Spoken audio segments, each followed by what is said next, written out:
those spurs off. And all this will take you approximately 30 seconds.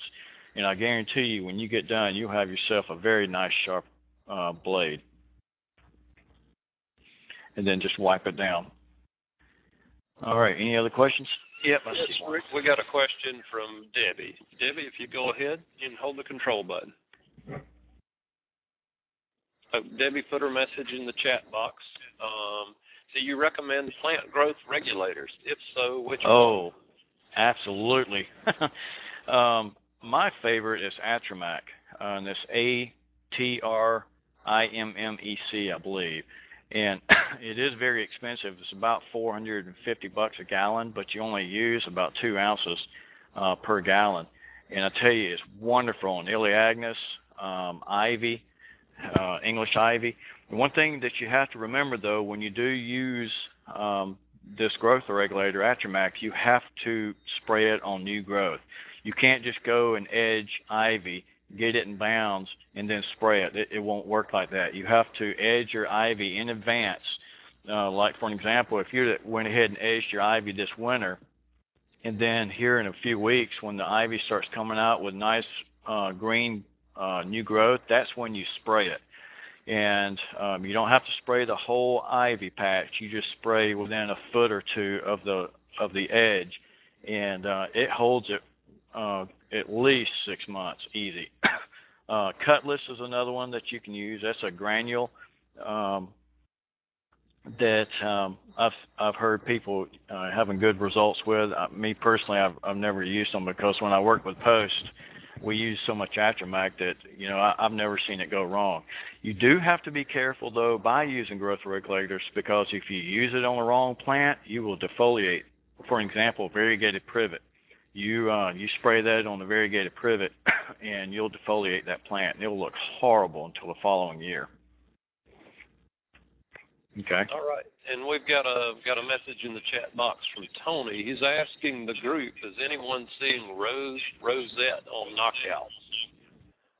If you are, if you'll click the green check mark at the bottom of the page, and that will give us a tally and see how many people are actually seeing this.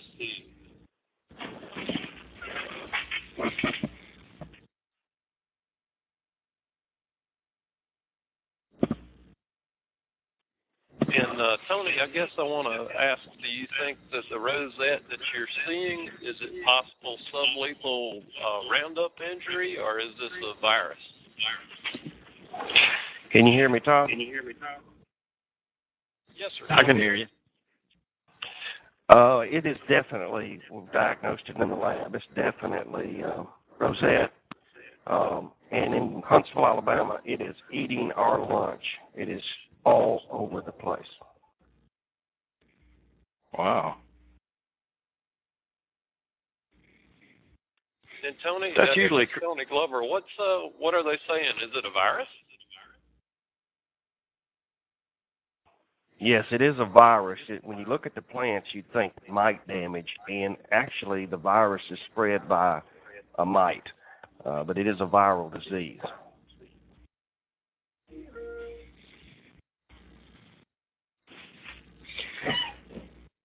Thanks, and guys, that's Tony Glover. He runs the Alabama certification program for landscapers. Glad you're with us today, Tony. We have another question coming from Byron. Byron, if you want to go ahead.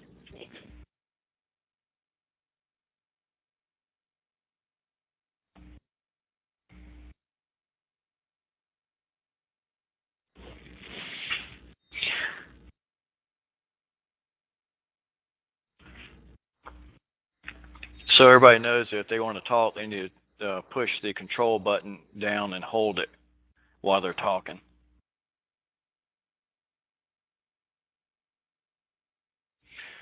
And while Byron is doing that, I see a question on here. It says, how often do you use rubbing alcohol on your pruners? I use rubbing alcohol when you know that there is a bacteria or fungus that is present. For an example, fire blight. Every time you make a cut, I mean, you have to, without a doubt, you have to end up wiping your blade with rubbing alcohol. It's a nuisance, it's a pain, but to protect your plant, you really need to do that. You remember the the red tip photinias, they get the leaf spot really bad. Well, mechanical pruners really helped out a lot, spreading that the leaf spot from one shrub to another, because landscapers would go and shear or even use hand pruners, and they would cut one plant that had the disease, and then go to another plant that didn't, and it would just spread. And if you don't use that rubbing alcohol, you'll pay the price at a later date.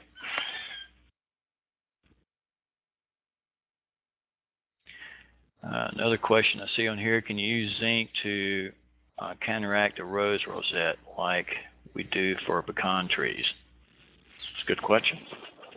Yeah, I could help answer that. Melissa, it's unfortunately those are two different things. What Tony was talking about, Tony Glover was talking about, is actually a virus disease that gets in the roses. In pecans, that is a zinc deficiency. You're right, and it can be overcome by nutrition, by applying zinc to the trees. So one's a nutrient disorder, and unfortunately the other is a virus disease. There's no way to control, Todd, the virus. Once your plant's infected, probably has to be taken out. Yeah, and Tony's asking, anybody seeing that? Anybody seeing the rosette? If you would, there's a check box at the very bottom, but below your name. If you'll check it, then that'll let us know how many people are actually seeing that. I don't think I've ever seen no roses here.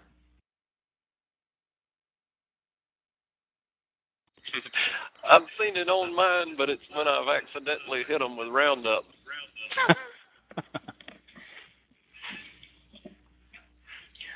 All right. Do I see a question? Well, guys, yes. Looks like Jenny, you got a question?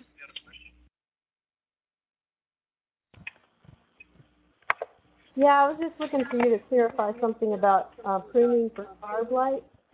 I was wondering, did you say to clean the pruners between cuts each time you make a cut on the particular plant, or before Yes. you go to a new plant? Both. You actually need to prune. Every cut you make, you need to rub it with clean your pruners with alcohol. Every single cut. Okay, I got it. Thanks. Mhm. But make sure you follow up with some WD-40. That alcohol will rust your pruners. All right. We have many problems with leaf spot on Indian hawthorns. Any recommendations? Yeah, get rid of them. No, I'm just kidding. You can spray a fungicide on there. The reason why the Indian hawthorns have leaf spot really bad is because they're probably getting too much water. Indian hawthorns love dry weather, and a lot of people will put them in irrigated areas, or they'll put it in an area that is holding water, and they just do not like that at all, period. So that's a problem that I've seen.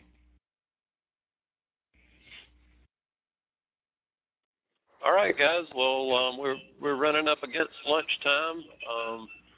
Rick, if you want, you can type your email address over in the chat box and hit enter, and that'll put it out there in case there's somebody else that has another question for you. Okay.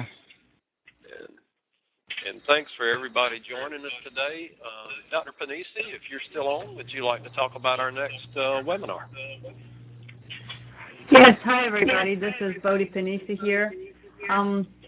You're seeing on the screen some new programs that we're going to be running at the Griffin Gardens. First is April 1st, Landscape Management Update. It's only a 3-hour program. And the next one is Rainwater Harvesting Workshop. That's going to be a hands-on workshop showing you how to put rainwater systems. We're actually going to do it, and you could see some different types So this one is a really good one. I'm really excited about that one. What Todd referred to is our next G-Clips webinar, which I'll be happy to speak at. And I have this full topic, the do's and don'ts of color beds. So bring your color questions, and I'll try to put it all in 30 minutes. I don't think I'm going to do as good of a job as Rick did, but I'll try. So hope you'll join us. Thanks, Dr. Panisi, and I know it will be colorful. I always sit in your classes and take notes and want one of everything. So looking forward to that. I know the feeling. All right. Thanks again, Rick. It was a wonderful session, and you kicked us off well. Thanks so much for everybody joining us. Thank you, Rick.